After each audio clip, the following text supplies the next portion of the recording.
پر محمد و آل محمد صلوات صلی علی محمد و آل محمد۔ اعوذ باللہ من الشیطان الرجیم، بسم اللہ الرحمن الرحیم، الحمد للہ رب العالمین، والصلاة والسلام علی سید الانبیاء والمرسلین وعلی اہل بیتہ الطیبین الطاہرین وصحبہ المنتجبین۔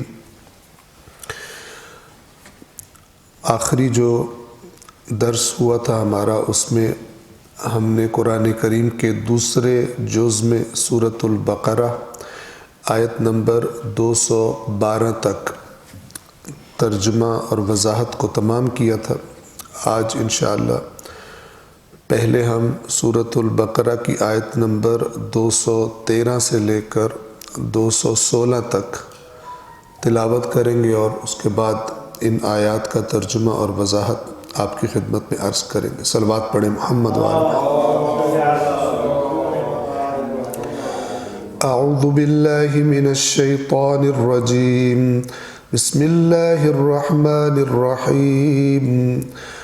كان الناس أمة واحدة فبعث الله النبيين مبشرين ومنذرين وأنزل معهم الكتاب بالحق ليحكم بين الناس فيما اختلفوا فيه وما اختلف فيه إلا الذين أوتوه من بعد ما جاءتهم البينات بغيا بينهم فهدى الله الذين آمنوا لما اختلفوا فيه من الحق بإذنه والله يهدي من يشاء إلى صراط مستقيم۔ أم حسبتم أن تدخلوا الجنة ولما يأتكم مثل الذين خلوا من قبلكم مستهم البأساء والضراء وزلزلوا حتى يقول الرسول والذين آمنوا معه متى نصر الله ألا إن نصر الله قريب۔ يسألونك ماذا ينفقون قل ما أنفقتم من خير فللوالدين والأقربين واليتامى والمساكين وابن السبيل وما تفعلوا من خير فإن الله به عليم۔ كتب عليكم القتال وهو كره لكم وعسى أن تكرهوا شيئا وهو خير لكم وعسى أن تحبوا شيئا وهو شر لكم والله يعلم وأنتم لا تعلمون۔ صدق الله العلي العظيم۔ صلوات پڑھیں محمد۔ سورۃ البقرہ کی آیت نمبر 213 سے ہم نے شروع کرنا ہے، لیکن 2 آیات قبل سے ترجمے کی تکرار کر کے آگے بڑھیں گے۔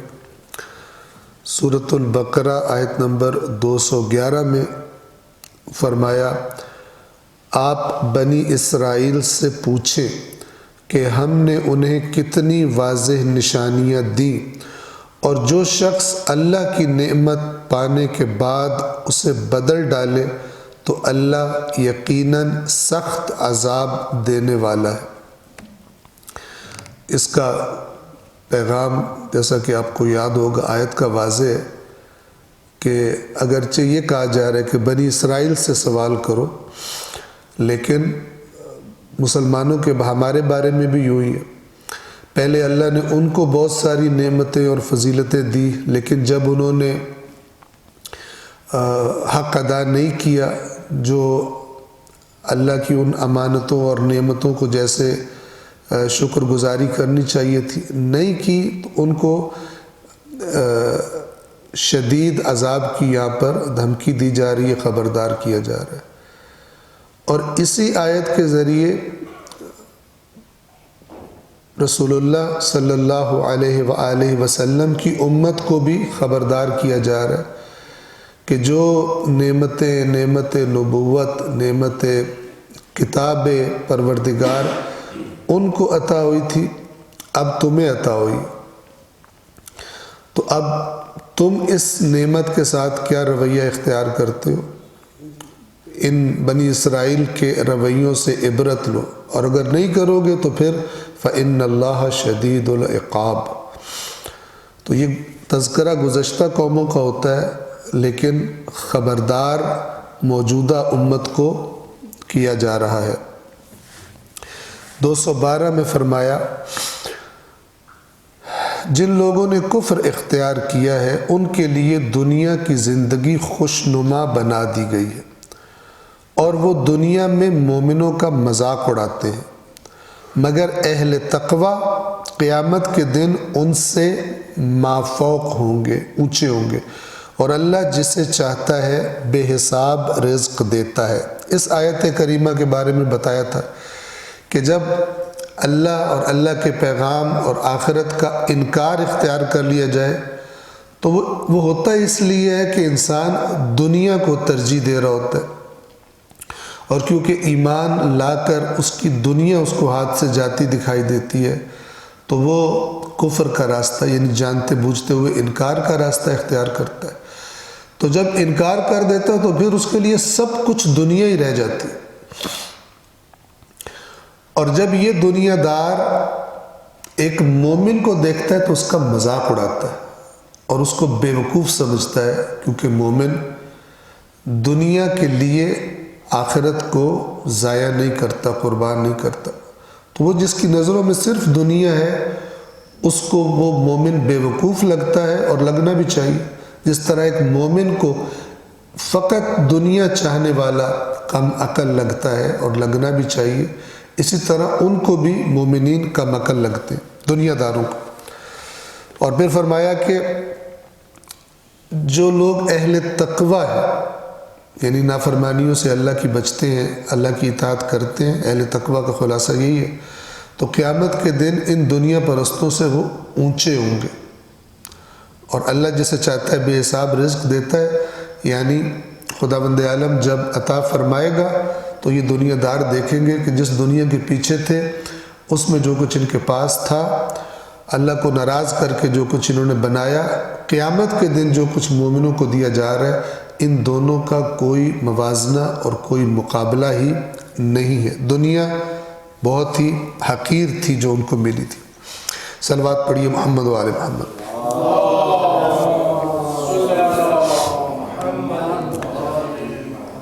سورۃ البقرہ کی آیت نمبر 213 سے ہم نے پڑھنا ہے۔ یہ جو آیت کریمہ ہے اس میں اللہ تبارک و تعالی نے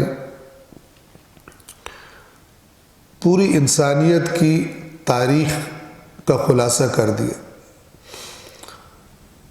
اور ہم اگر اپنے سے پہلے پوری تاریخ کو دیکھیں، تاریخ انبیاء کو، تاریخ انسانیت سے یہ مراد ہے کہ اللہ تبارک و تعالی نے اس آیت میں خلاصہ کر دیا کہ اللہ تبارک و تعالی نے نبی کیوں بھیجے، آسمانی کتابیں ان کے ساتھ نازل کیوں کی، اور انسانوں کے اندر جو اختلافات ہوتے ہیں وہ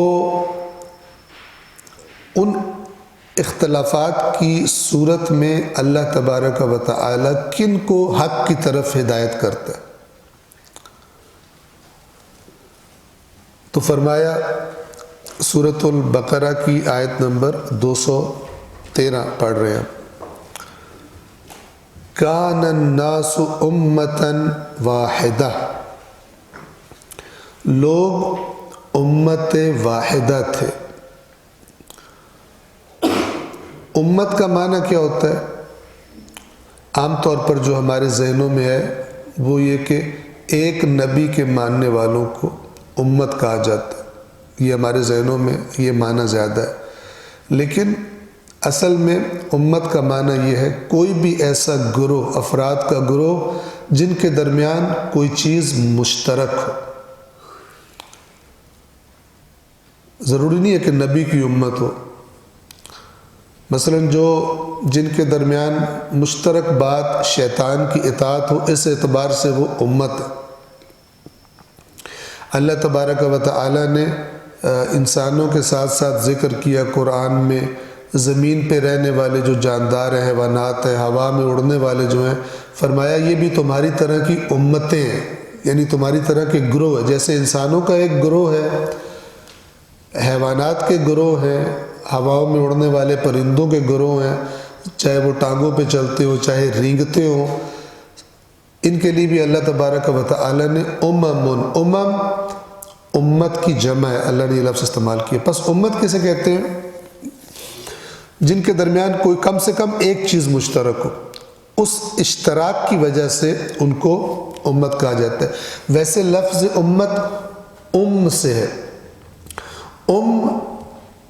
جو ہمارے ذہنوں میں معنی ہے وہ ہے ماں کا،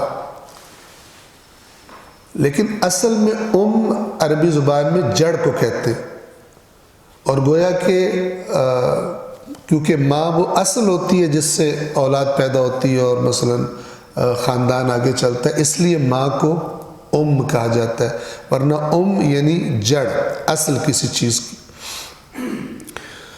تو امت اس سے نکلا ہے، سے۔ ایک ماں کی اولاد بھی اس اعتبار سے کہ ایک ماں کی اولاد ہے، یہ چیز ان کے درمیان مشترک ہوتی ہے، اس لحاظ سے ان کو بھی امت مثلا کہا جا سکتا ہے۔ تو یہاں پہ اللہ تبارک و تعالی فرما رہے کہ ایک زمانہ ایسا تھا کہ جب لوگ امت واحدہ تھے، یعنی جب انسانوں کو اللہ نے زمین پر بھیجا تو جس فطرت پر انہیں خلق کیا تھا اسی فطرت کے مطابق زندگی گزار رہے تھے۔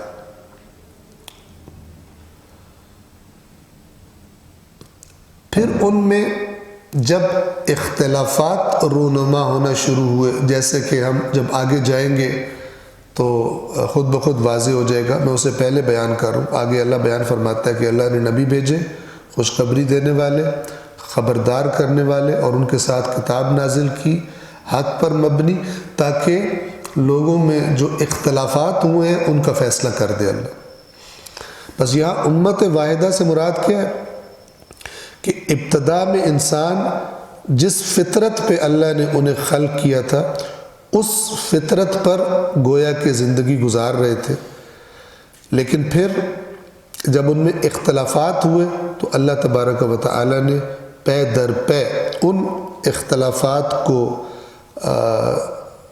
حل کرنے کے لیے وہ چیز انبیاء کے ذریعے بھیجی جسے ہم دین کہتے ہیں، جسے ہم شریعت کہتے ہیں، جو اللہ کی کتاب اور اللہ کے انبیاء نبی وہ بیان فرماتے ہیں۔ کان الناس، لوگ تھے، امتاً واحدہ، ایک امت، فبعث اللہ النبیین، تو مبعوث فرمایا اللہ نے نبیوں کو۔ بعثت کا معنی ہم کئی دفعہ بیان کر چکے ہیں، سادہ اردو میں ترجمہ کر دیا جاتا ہے اللہ نے نبی بھیجے، لیکن بعثت میں اٹھان کا معنی ہے، جیسے کوئی بے حرکت چیز اچانک حرکت میں آ جائے، جیسے کوئی غافل ہوشیار ہو جائے، جیسے کوئی سویا ہوا اٹھ جائے، جیسے کوئی مرا ہوا زندہ ہو جائے، تو یہ اٹھان اور حرکت کا معنی بعثت میں پایا جاتا ہے۔ اور اس لفظ کو اللہ تبارک و تعالی نے اس کے معنی کی وجہ سے گویا استعمال کیا ہے، کیونکہ جب نبی آتا ہے تو وہ کیا کرتا ہے؟ مردہ معاشرے کو زندہ کر دیتا ہے، غفلت سے نکال کر ہوشیار کر دیتا ہے، اور گویا کہ سوئے ہوئے کو اٹھا دیتا ہے۔ یہ ایک متحرک، ایک حرکت سے بھرپور معاشرہ وجود میں آتا ہے، یعنی نبی آ کر ایک انقلاب برپا کر دیتا ہے۔ فبعث اللہ النبیین، پس مبعوث فرمایا اللہ نے نبیین کو، انبیاء کو۔ نبیوں کو کیوں بھیجا گیا؟ دو لفظوں میں خلاصہ کیا۔ نبی دو کام کرتا ہے بنیادی طور پر، مبشرین و منذرین، خوشخبری سنانے والے اور خبردار کرنے والے۔ یہ تمام انبیاء کی دو بنیادی صفتیں ہیں، در حقیقت دو بنیادی کام ہیں، مبشرین خوشخبری دینے والے، ومنذرین اور خبردار کرنے والے، ڈرانے والے، آگاہ کرنے والے کہ خطرہ ہے اگر بات نہیں مانو گے۔ یہاں پہ توجہ فرمائیں، اگر آپ آیات قرآن کو دیکھیں تو اللہ تبارک و تعالی نے بڑا واضح طور پر یہ بتایا ہے کہ نبیوں کی خوشخبری کس کے لیے ہے، اور بڑا واضح طور پر بتایا ہے کہ نبیوں کا خبردار کرنا وہ کس انداز میں ہوتا ہے۔ مثلا میں ایک مثال آپ کو دیتا ہوں کہ مثلا سورہ مبارکہ زمر میں فرمایا، ہم یہ آیت کئی مرتبہ تکرار کرتے رہتے ہیں، در حقیقت دو آیتیں کہ اللہ فرماتا ہے فبشر عباد، تو اے رسول میرے بندوں کو خوشخبری سنا دیجئے۔ اب بندے ویسے تو سارے ہی ہیں، اس اعتبار سے کہ مخلوق ہیں، سب اللہ کے بندے ہیں، مخلوق ہونے کے اعتبار سے حضرت موسیٰ بھی اتنے ہی اللہ کے بندے ہیں جتنا فرعون اللہ کا بندہ۔ تو یہاں پر کن کے لیے خوشخبری ہے؟ یہ غالباً آیت نمبر 17 اور 18 یا 16 اور 17 سورہ زمر کی جو پڑھ رہا ہوں، میرے بندوں کو خوشخبری سنا دیجئے۔ کون سے بندے؟ الذین یستمعون القول، آپ دیکھیے صفت بیان کی جا رہی ہے کہ کن کو خوشخبری سنائیں آپ، اور یہ گویا کہ ترغیب دی جا رہی ہے کہ اپنے اندر یہ صفت پیدا کرو تاکہ تم اس خوشخبری میں شامل ہو جاؤ۔ اگر یہ نہیں ہے تمہارے اندر صفت تو پھر اس کا ورد کر کے ثواب تو اپنے گمان میں لے سکتے ہو، لیکن اس خوشخبری میں شامل نہیں۔ الذین یستمعون القول، پہلی صفت جن کو خوشخبری کہا جا رہا ہے کہ اے رسول سنا دیجئے، پہلی صفت وہ میرے وہ بندے کہ جو بات کو غور سے توجہ سے سنتے، لاپرواہ نہیں ہوتے، توجہ والے ہوتے، سنجیدہ ہوتے، جب جو بات کو غور سے سنتے ہیں پھر کیا کرتے ہیں؟ دوسری صفت فَيَتَّبِعُونَ أَحْسَنَهُ، بہترین بات کو فالو کرتے ہیں، ہر بات کو فالو نہیں کرتے، جو بہترین بات ہو اسے فالو کرتے ہیں۔ اب ظاہر بات ہے بہترین بات کو فالو کرتے ہیں، اس کے اندر ہی یہ بات چھپی ہوئی ہے کہ ان کے اندر یہ صلاحیت ہوتی ہے کہ وہ چیزوں کو پرکھ سکتے ہیں، اینالائز کر سکتے ہیں، باتوں کو صحیح اور غلط کو الگ کر سکتے ہیں، تبھی تو وہ بہترین کا انتخاب کر سکتے ہیں۔ تو یہ دو صفات، ایک یہ سنجیدہ لوگ ہوتے ہیں، بات کو توجہ سے سنتے ہیں، اور دوسرا بہترین کا انتخاب کر سکتے ہیں۔ ان دو صفات والے میرے بندوں کو اے رسول خوشخبری سنا دیجئے۔ کیا خوشخبری سنا دیجئے؟ اس سے بڑی خوشخبری کوئی نہیں ہے، اور وہ ہے اولئک الذین ھداھم اللہ، یہ وہ لوگ ہیں جن کو اللہ نے ہدایت دے دی، جن کی رہنمائی کر دی ہے، یعنی ان کے پاس ایک ایسا ٹول ہے، ایسا آلہ ہے، یہ دو صفات کا مجموعہ، کہ یہ جب بھی کسی فتنے کا سامنا کریں گے، مشکل کا سامنا کریں گے، بہترین راستے کا انتخاب یہ کر سکتے ہیں۔ انہوں نے اپنے اندر یہ صلاحیت پیدا کی ہے۔ اولئک الذین ھداھم اللہ، یہ وہ لوگ ہیں جن کی اللہ نے ہدایت کر دی ہے، واولئک ھم اولو الالباب، اور یہی ہیں صاحبان عقل، یعنی انہوں نے جو عقل ان کو دی تھی اس کو زنگ نہیں لگنے دیا، اس کو استعمال کیا، سنجیدگی رکھی، توجہ رکھی، تو وہ عقل جو ان کی وہ پالش ہو گئی ہے۔ جو مزید اس کی رہنمائی کے لیے مواد چاہیے تھا، انہوں نے اس مواد کے پیچھے گئے، ایک تو عقل، دوسری وحی، اللہ کی طرف سے آنے والی وحی جو انسان کی عقل کی رہنمائی کرتی ہے، انہوں نے وہ مواد بھی اپنی عقل تک پہنچا دیا، اور اس کے نتیجے میں اب یہ اچھی بری بات میں تمیز کر لیتے ہیں، کیا حق ہے کیا باطل ہے، اس کی روشنی میں یہی وہ لوگ ہیں جن کی اللہ نے ہدایت دی ہے، اور یہی صاحبان عقل ہے، انہی کا رویہ عاقلانہ ہے۔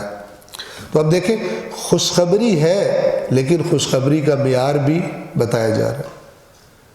اسی طرح اللہ تعالیٰ فرماتا ہے یہ قرآن ان مومنوں کو کہ جو نیک اعمال کرتے ہیں خوشخبری دیتا ہے،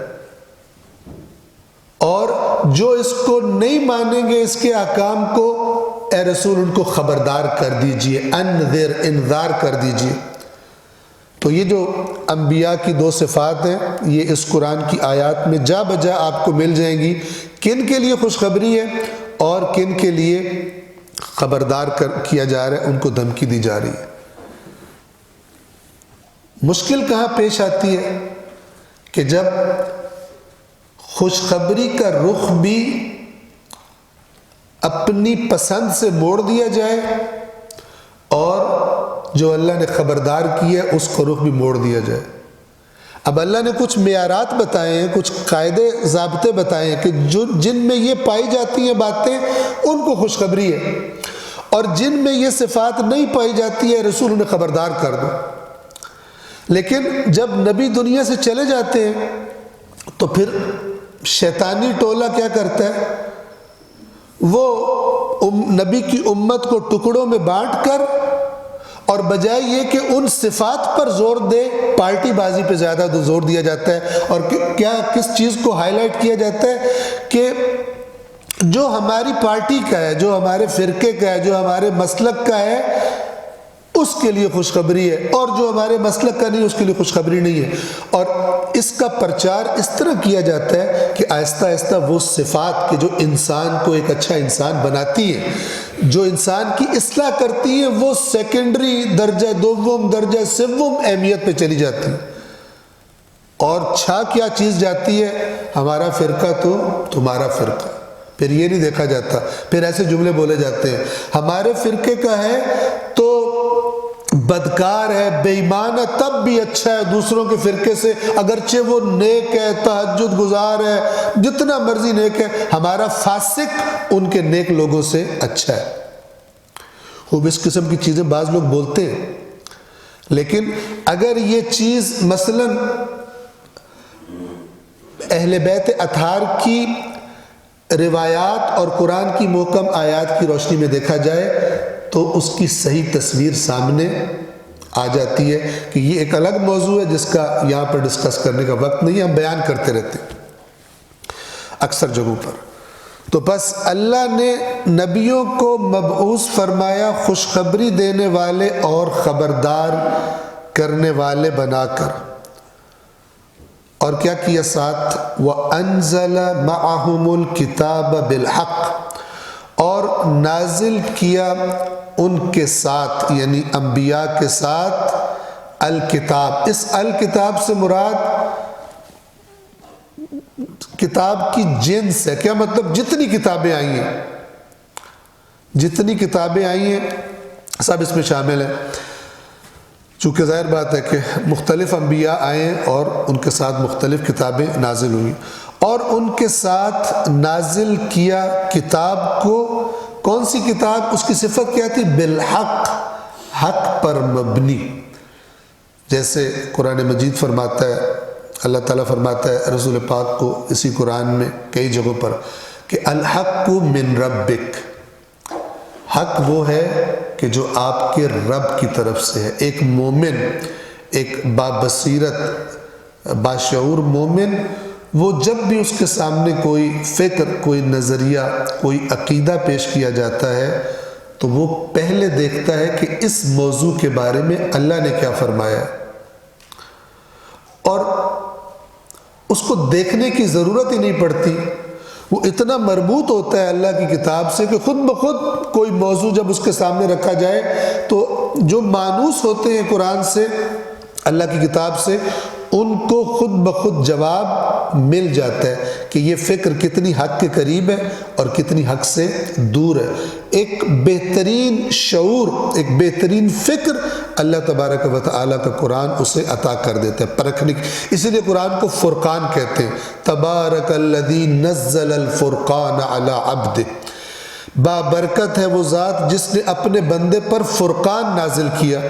فرقان فرق سے ہے، یعنی حق اور باطل میں جدائی کرنے والا۔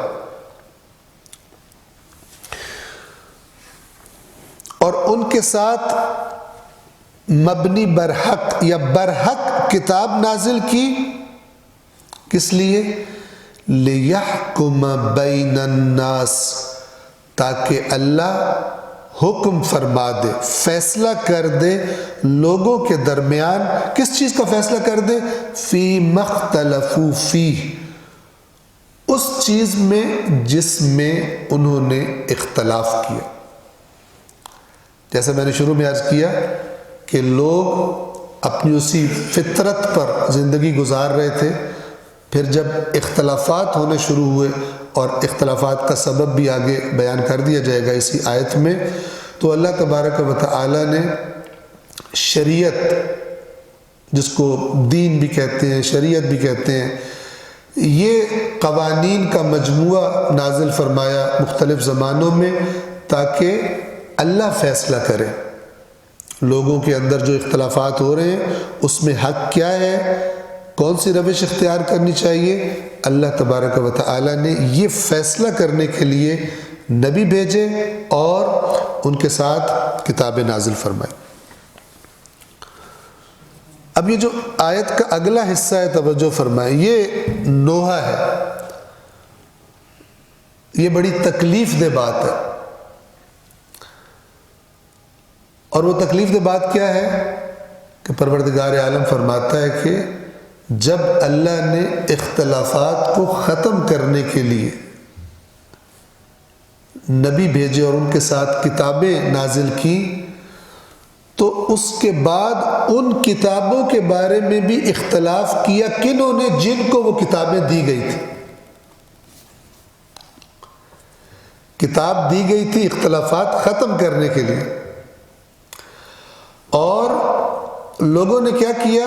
انہی کتابوں کے بارے میں اختلاف کیا۔ یعنی جو چیز آئی تھی اختلاف ختم کرنے کے لیے، اسے سبب قرار دے دیا اختلاف کرنے کا۔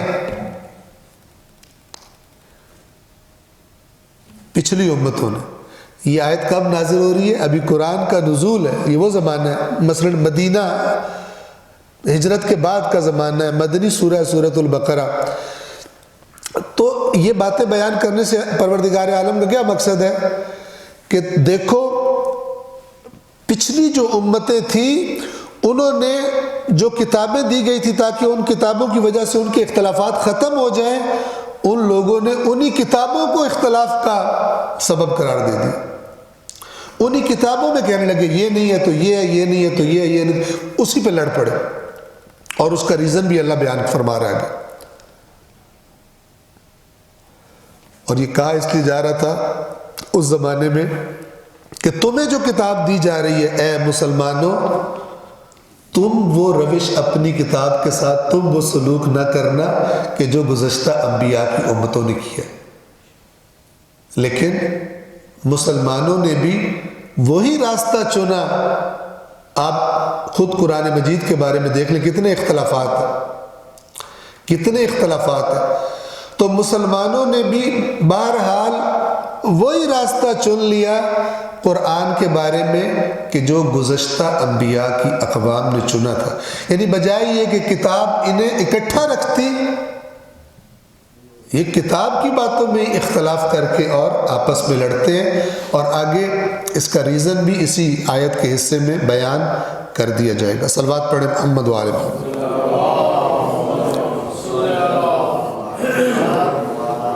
توجہ فرمائیے، وَمَا اخْتَلَفَ فِيهِ، اور نہیں کیا اختلاف اس میں، یعنی اس کتاب میں۔ اس کتاب سے کیا مراد ہے؟ ہر نبی کے زمانے میں اس کی کتاب، ہر امت کی اپنی کتاب، جس امت کو بھی کتاب دی گئی اللہ تعالیٰ فرما رہا ہے اس میں اختلاف نہیں کیا الا الذین اوتوہ، مگر ان لوگوں نے جنہیں وہ کتاب دی گئی تھی۔ اب عجیب بات ہے، کتاب کس لیے دی گئی تھی؟ جو لوگوں معاشرے میں اختلافات پیدا ہو رہے ہیں وہ کتاب آ کے ان کا سلوشن، اور اس کتاب میں اختلاف نہیں کیا مگر ان لوگوں نے جنہیں وہ کتاب دی گئی تھی۔ من بعد ما جاءتهم البینات، ان کے پاس بینات آ جانے کے بعد، یعنی اللہ نے گویا ان کتابوں میں اختلافات کے حل کے واضح اصول بیان کر دیے تھے۔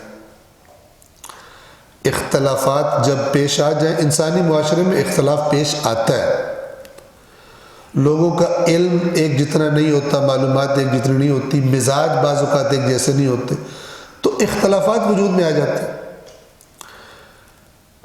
یعنی یہ اس آیت کے ضمن میں اور دیگر آیات قرآن کے ضمن میں اللہ تبارک و تعالیٰ کی طرف سے ایک دعویٰ ہے، اور وہ دعویٰ یہ ہے کہ اللہ نے اپنی کتاب میں انسانوں کے اختلافات کا جو اختلافات کے حل کی بنیادیں ہیں وہ بتا دی ہوئی ہیں۔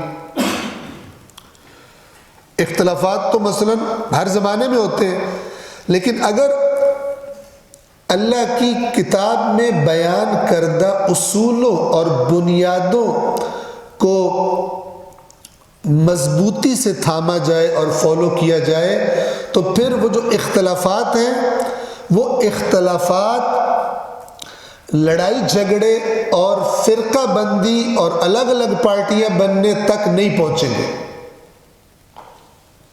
سمجھیں، اختلاف ہوں گے لیکن وہ اختلاف لوگوں کے ٹوٹنے کا، فرقے بننے کا، تفرقے کا سبب وہاں تک نہیں پہنچے گا اختلاف۔ اگر اللہ کی کتاب میں بیان شدہ اصولوں کو بینات جنہیں اللہ فرما رہا ہے، آپ دیکھیں گے یہاں پہ بینات کا ذکر کس تناظر میں کیا جا رہا ہے، کس کانٹیکسٹ میں، کہ اس میں اختلاف نہیں کیا مگر انہوں نے جن کو کتاب دی گئی تھی جبکہ ان کے پاس بینات آ چکی تھی۔ یہ بینات سے مراد کیا ہے؟ وہ واضح اور روشن اصول کہ جو اختلافات کی صورت میں جدائی پیدا نہیں ہونے دیں گے۔ یہیں پر مثلا رک کر میں ایک اور آیت آپ کے سامنے تلاوت کرنا چاہوں گا۔ پہلے بھی یہ آیت بیان ہوتی ہے، ایک صلوات پڑھیں محمد و آل محمد پر۔ توجہ کیجئے، یہ سورہ آل عمران کی آیت نمبر 105 ہے، اور یہ اس سے ایک آیت پیچھے وہ قرآن کی مشہور و معروف آیت ہے کہ جس کو پڑھتے سارے ہیں لیکن عمل کوئی نہیں کرتا، اور وہ کون سی آیت ہے؟ وَاعْتَصِمُوا بِحَبْلِ اللَّهِ جَمِيعًا وَلَا تَفَرَّقُوا۔ یہ برکت کے لیے سارے ہی پڑھتے ہیں، لیکن جب بات آتی ہے رسی پر تو ہر ایک نے اپنی مرضی کی رسی بنائی ہوئی ہے، اور کہتا ہے کہ یہ جو میری رسی ہے اس کو پکڑو گے تو تب تم، یہ حبل اللہ یہی ہے۔ یعنی بجائے یہ کہ فکر کا رخ اس طرف ہو کہ ایسے حالات پیدا کیے جائیں کہ جس سے مشترکات ہائی لائٹ ہوں اور اختلافات کو مہذب انداز میں ڈسکس کیا جائے۔ مجھے یاد نہیں ہے کہ میں نے اسی یہاں درس میں رہبر معظم آیت اللہ سید علی حسینی خامنائی کا ان کی ایک سپیچ ہے، اسے آپ کے سامنے بیان کیا تھا یا نہیں؟ میں یہ آیت بیان کر لوں تو برا نہیں ہے کہ میں اسے، یہ موضوع ایسا ہے کہ میں اس کو دوبارہ، اگر پہلے نہیں کیا تو میں اس کو بیان کرتا ہوں، اگر پہلے کیا بھی ہے تو وہ ریپیٹ ہو جائے گی۔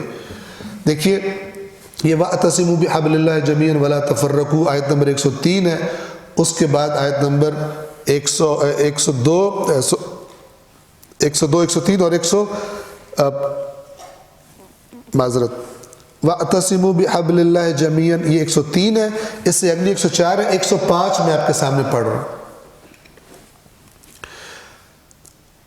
اور آپ سے گزارش کر رہا ہوں کہ خوب اچھی طرح توجہ کیجئے جو آپ کی خدمت میں عرض کرنا چاہتا ہوں۔ اسی کو تدبر کہتے ہیں، آیت قرآن سے یہ عکس کرنے کی کوشش کرنا کہ کہنے والا کیا بتانا چاہتا ہے، اور اس تدبر کے لیے علماء کرام نے وضاحت فرمائی ہے، اس کو بھی توجہ سے سنیں۔ خود رہبر معظم آیت اللہ سید علی خامنائی نے وضاحت فرمائی ہے کہ قرآن میں تدبر کے لیے روایات کی، احادیث کی ضرورت ہی نہیں ہے۔ اس تدبر کے لیے یہ پتہ ہو کہ کہا کیا گیا ہے اور اس میں غور و فکر کرنا، الفاظ کے معانی آتے ہو اور انسان اس پہ غور کرے، یہ کافی ہے۔ احادیث جو چیزیں بیان کرتی ہیں وہ اگلا مرحلہ ہے، اور اگر یہ تدبر کے ذریعے معانی قرآن کے جو ظاہری معنی ہیں وہ ہاتھ میں نہ آتے ہوں تو پھر یہ کہنا بنتا ہی نہیں تھا کہ ہم سے منسوب اقوال کو قرآن کی آیات پر پیش کرو، قرآن پر عرض کرو اور خلاف قرآن قبول نہ کرو۔ اس کا مطلب کیا ہے؟ یعنی ہم جب حدیث کی طرف جا رہے ہیں اس سے پہلے آیت ہمیں واضح طور پہ کچھ بتا رہی ہے، اور یہ جو واضح طور پہ کچھ بتا رہی ہے یہ کہاں سے ہمارے ہاتھ آتا ہے؟ یہ تدبر سے آتا ہے، اور یہ تدبر کے لیے حتیٰ کہ ایمان بھی شرط نہیں رکھی اللہ نے۔ قرآن کا معنی تدبر سے سمجھنے کے لیے اللہ نے ایمان شرط نہیں رکھی، بلکہ کفار کو جو یہ تہمت لگاتے تھے رسول اللہ پر کہ یہ قرآن اس نے اپنے نعوذ باللہ خود گھڑا ہے، اللہ کی طرف سے نازل نہیں ہوا، تو اس قرآن کے انکار کرنے والوں کو اللہ نے چیلنج کیا ہے اور فرمایا ہے افلا یتدبرون القرآن، کیا یہ لوگ قرآن میں تدبر نہیں کرتے؟ وَلَوْ كَانَ مِنْ عِنْدِ غَيْرِ اللَّهِ لَوَجَدُوا فِيهِ اخْتِلَافًا كَثِيرًا، اگر یہ قرآن غیر اللہ کی طرف سے ہوتا، اللہ کے سوا کسی کی طرف سے ہوتا تو یقیناً اس میں بہت سارا اختلاف پاتے۔ کب اختلاف ملتا؟ جب اس میں غور و فکر کرتے۔ کون غور و فکر کرتے؟ جو قرآن کو مانتے ہی نہیں ہے، جو رسول کو مانتے ہی نہیں ہے، وہ بھی تدبر کرے تو اس نتیجے پر پہنچ سکتے۔ قرآن میں تدبر کے لیے ایمان بھی شرط نہیں، صرف عقل اور انصاف شرط ہے۔ چیٹنگ نہ کرے، اپنی مرضی کے مطلب نکالنے کے چکر میں نہ ہو، تو اس قرآن میں تدبر کے لیے ایمان بھی شرط نہیں ہے اور ہونی بھی نہیں چاہیے۔ اگر یہ شرط ہو کہ مثلا صرف ایمان والے کو سمجھ میں آئے گا تو پھر جو ایمان نہیں رکھتے انہیں دعوت کون دے گا؟ رسول اللہ تو کفار کو یہ آیات تلاوت کر کے سناتے تھے، یتلو علیہم آیات سناتے تھے۔ ہم بہت دور نہ جائیں، سورہ آل عمران آیت نمبر 105 دیکھیے کیا فرما رہا ہے اللہ، وَلَا تَكُونُوا، اور نہ ہو جانا، نہ بن جانا، کالذین، ان لوگوں کی طرح، یعنی تم سے پہلے کچھ لوگ گزرے ہیں، تم ان کی طرح نہ بننا۔ کن کی طرح نہ ہو جانا؟ کالذین، ان لوگوں کی طرح جنہوں نے کیا کیا؟ تفرقو، فرقے فرقے بنے، جو فرقے فرقے بن گئے، واختلفوا، اور اختلاف کا شکار ہوئے۔ اب دیکھیں یہاں پر اختلاف اور تفرقہ اکٹھا ہے، یعنی وہ اختلاف کہ جو تفرقے کا سبب بن گیا، الگ ہو گئے۔ فرقہ فرق سے، اور فرق کہتے ہیں جدا ہونا کسی چیز کا، اور نہ ہو جانا ان لوگوں کی طرح، نہ بن جانا ان لوگوں کی طرح جنہوں نے تفرقے کا شکار ہو گئے، فرقہ فرقہ ہو گئے، واختلفوا، اور اختلاف کا شکار ہوئے۔ کب؟ وہی لفظ ہے جو بھی آیت نمبر 213 سورۃ البقرہ میں ہم پڑھ رہے تھے، من بعد ما جاءہم البینات، ان کے پاس بینات آ جانے کے بعد، ان کے پاس بینات آ جانے کے بعد، یعنی ہم نے انہیں کچھ، بینات کا مطلب کیا ہوتا ہے؟ واضح اور روشن چیزیں، وہ ہم نے انہیں دے دی۔ اگر وہ ان کو تھامے رکھتے تو تفرقے کا شکار نہ ہوتے، ایک ہی امت باقی رہتی، لیکن ان بینات اگرچہ ہم نے ان کو دے دی تھی، اس کے باوجود وہ تفرقے کا شکار ہو گئے۔ اے مسلمانوں، تم ان گزشتہ اقوام کی طرح نہ بن جانا۔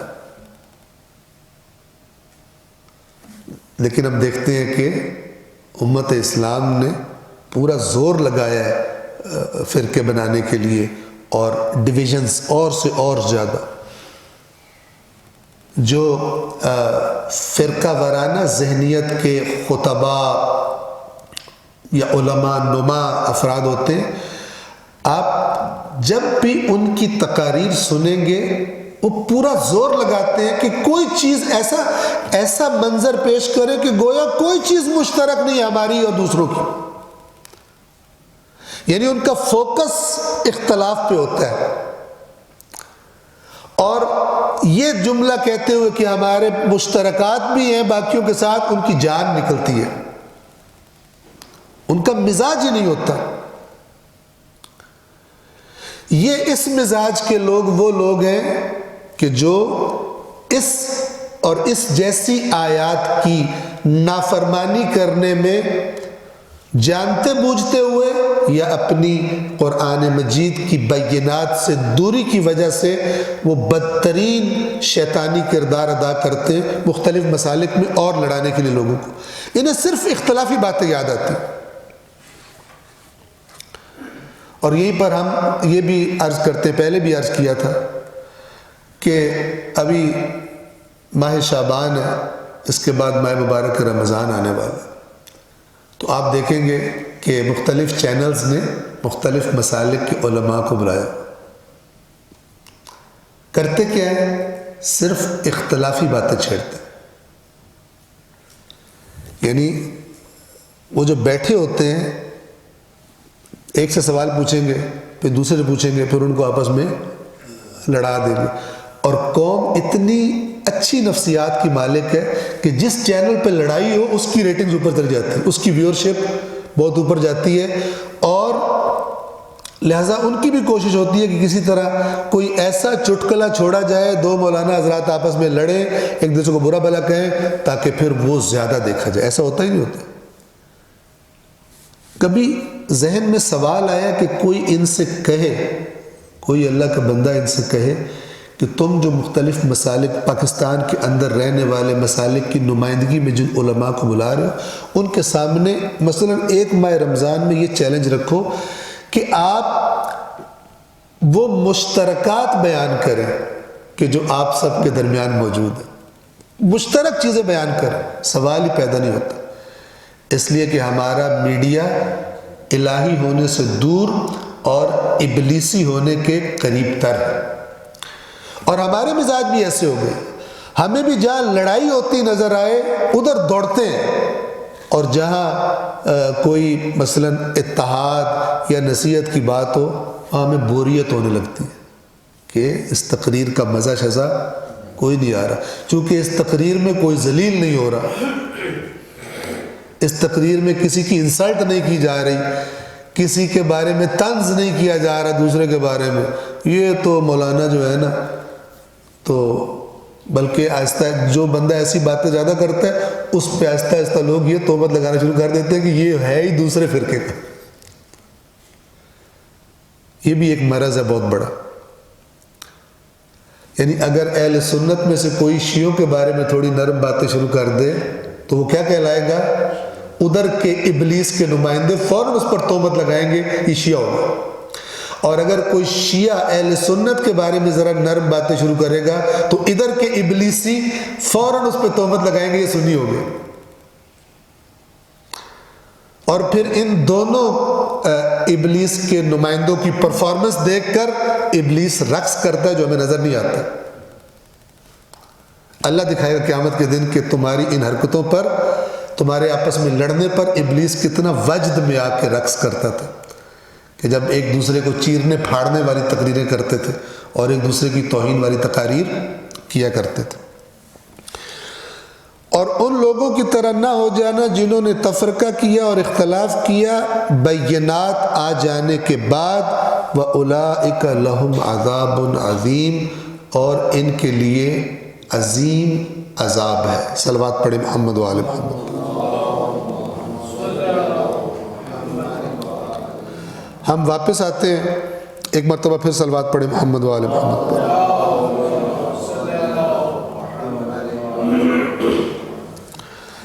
ہم اس سورۃ البقرہ کی آیت نمبر 213 کی طرف واپس آتے ہیں، اس حصے کو دوبارہ پڑھ رہے ہیں۔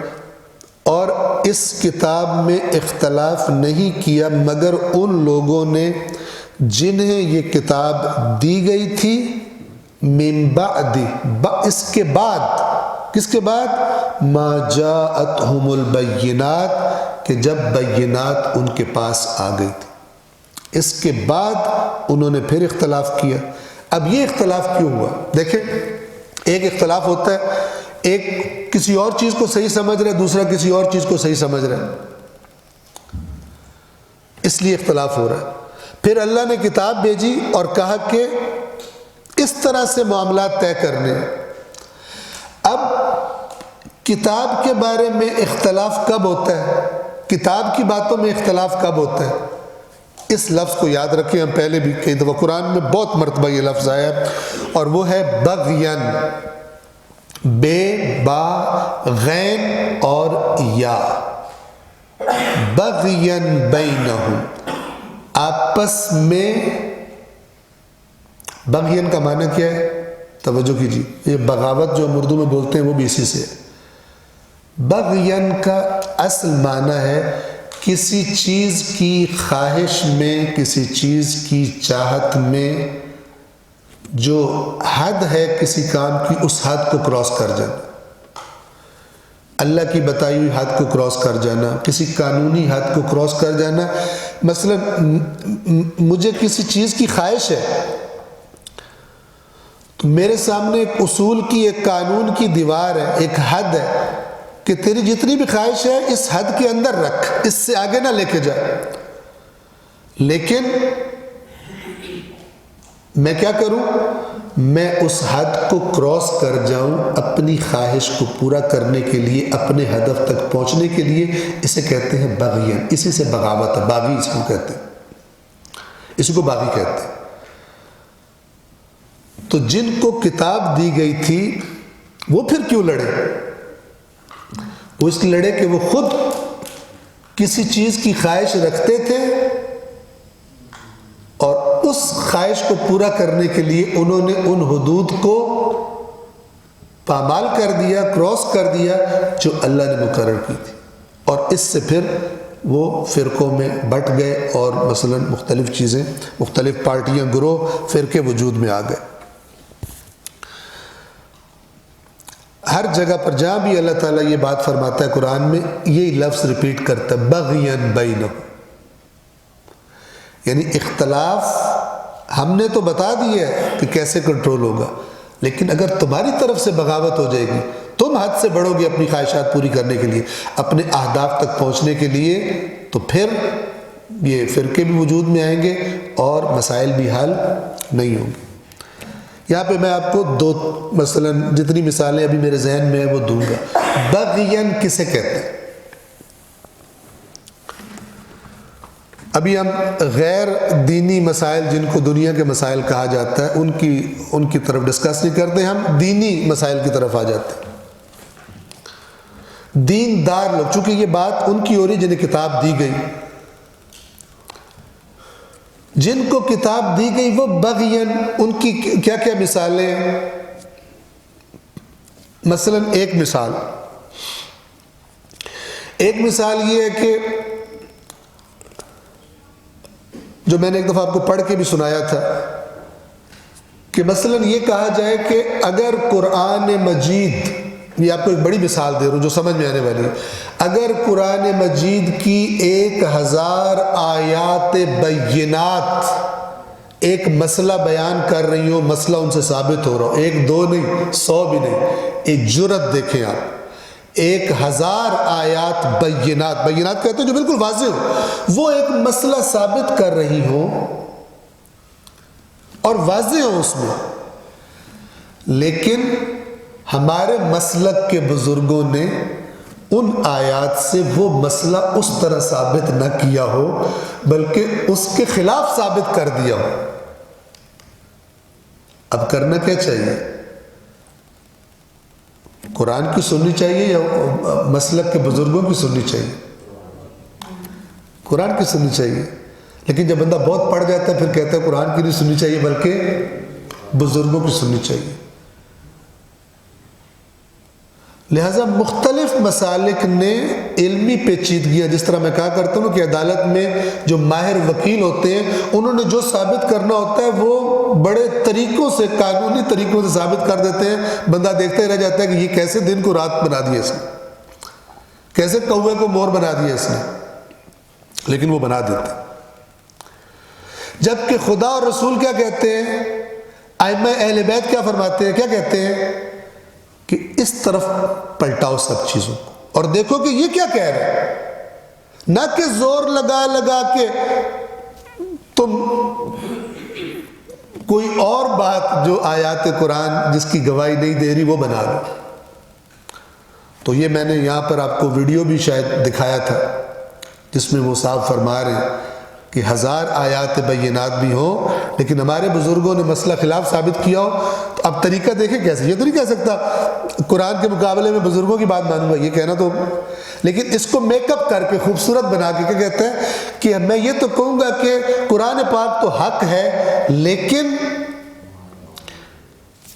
بات وہی ہے جو ہمارے بزرگوں نے کی ہے، میں نہیں سمجھ سکتا، یہاں پر آ کر عقل کو ریٹائر کر دیتے ہیں، میں نہیں سمجھ سکتا جو بزرگوں نے سمجھا تھا وہ۔ اگر آپ غور فرمائیں تو یہ نظریہ جس مسلک میں بھی آ جائے گا تو اس کے بعد پھر خراب معاملات کی، خطاؤں کی اصلاح کا راستہ بند، ختم اللہ علی قلوبہم، سیل لگ جائے گی، چونکہ جس جگہ کو دیکھ کر غلطی کی اصلاح کرنی تھی اس جگہ کو ہی ریٹائر کر دیا ہے، اس جگہ کو ہی ریٹائر کر دیا کہ یہ داستان بھی بہت طولانی ہے اور اس کو بیان کرنے کو یہ ایک اور بغین بینہم، وہ کیا ہے کہ اگر اپنے مسلک اور اپنے فرقے کی تائید کی کوئی روایت ہے کسی کتاب میں تو اس کو بڑھا چڑھا کے پیش کیا جائے گا، اگرچہ سند کے اعتبار سے اس کے ہاتھ پلے ککھ نہ ہو، لیکن چونکہ جو اس میں بات کی گئی ہے وہ ہمارے اس کے مطابق ہے۔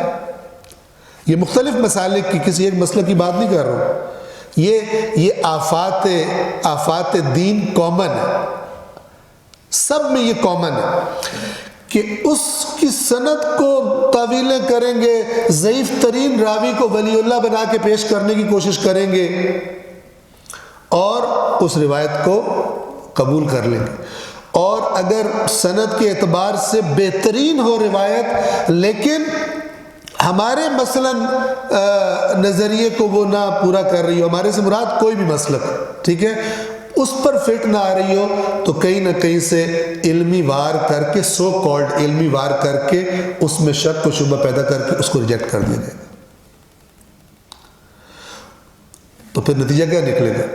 وہ دوسرا بھی یہی کرے گا، تیسرا بھی یہی کرے گا، ہر کوئی اپنے مطلب کی باتیں لے گا، اور وہ جو دوریاں ہیں ان کو قریب لانے کی طرف آنے کی جگہ وہ دوریاں اور سے اور بڑھتی جائیں گی۔ اس کے علاوہ بھی بہت کچھ ہے، اور بعض علماء اسلام نے یہ آفات ڈسکس کیے ایک ایک کر کے کہ وہ کیا کیا چیزیں ہیں جو رکاوٹ ہیں قرآن اور صحیح حدیث کی طرف لوگوں کے رجوع میں، وہ کیا چیزیں جو رکاوٹ ہیں جس کی وجہ سے لوگ اس کی طرف رجوع نہیں کرتے۔ اس میں اختلاف، اس کتاب میں اختلاف نہیں کیا مگر ان لوگوں نے جنہیں یہ کتاب دی گئی تھی، بینات واضح اور روشن نشانیاں آیات آ جانے کے بعد ایک دوسرے کے درمیان، بغین کا ترجمہ یہاں پر بلاغ القرآن میں کیا گیا ہے، ایک دوسرے پر زیادتی، معنی وہی حد کراس، زیادتی کیا ہوتی ہے؟ حد کراس کر جانا۔ فَهَدَى اللَّهُ الَّذِينَ آمَنُوا لِمَا اخْتَلَفُوا فِيهِ مِنَ الْحَقِّ بِإِذْنِهِ وَاللَّهُ يَهْدِي مَن يَشَاءُ إِلَى صِرَاطٍ مُسْتَقِيمٍ۔ یہ چونکہ ٹائم تمام ہو چکا ہے تقریباً، یہ جو اس آیت کریمہ کا حصہ ہے یہ بھی تھوڑا سا وضاحت طلب ہے۔ خدا نے توفیق دی اور زندگی دی تو آئندہ سیٹرڈے کو انشاءاللہ اسی 7 سے 8 بجے تک انشاءاللہ یہ درس ہوگا، اور اس کے ضمن میں بھی ادب کے ساتھ ایک ریکویسٹ کر دوں کہ آج جب ہم آئے تھے تو اس ہال کی آبادی بہت کم تھی، ٹھیک ہے، ایک بندہ تھا، پھر 2، الحمدللہ اب زیادہ ہو گئے۔ تو میرا خیال ہے آپ میں سے کوئی بھی لاہور سے باہر سے نہیں ہے، میں فیصل آباد سے آیا تھا، اور فیصل آباد سے بھی آیا، اور ہمارے ایک ریلیٹو تھے، ان کا میرے قریبی رشتہ دار ہے، ان کے بیٹے کا ولیمہ تھا، مطلب بیٹا بیٹی دونوں ہمارے قریبی رشتہ دار تھے، تو انہوں نے اس کو تھوڑا لیٹ کر دیا تو چھوڑ دیا، میں نے کہا مثلاً درس کے لیے، اور صرف اسی کے لیے میں آیا، توجہ فرما رہے ہیں، تو میں تھوڑا سا مثلاً نسبتاً تیز بھی چلا تاکہ کوشش کر کے میں ٹائم پہ پہنچ جاؤں۔ تو میری ریکویسٹ ہے کہ انشاءاللہ اگر جنہوں نے مثلاً آنا ہوتا ہے کہ تھوڑا ٹائم پہ آ جائیں تو انشاءاللہ اللہ تبارک و تعالی زیادہ اجر اور ثواب عطا فرمائے گا۔ اگر کسی کا کوئی مثلاً پراپر عذر ہو تو وہ تو اللہ تعالیٰ بہتر جانتا ہے، لیکن اگر انشاءاللہ آپ نے آنا ہو تو کوشش کیا کریں کہ آن ٹائم آ جائیں تاکہ نسبتاً یعنی انشاءاللہ بہتری آ سکے۔ میں یہیں پر ہم تمام کر رہے ہیں، آیت نمبر 213 انشاءاللہ ہم اس کا باقی ایسا ڈسکس کریں گے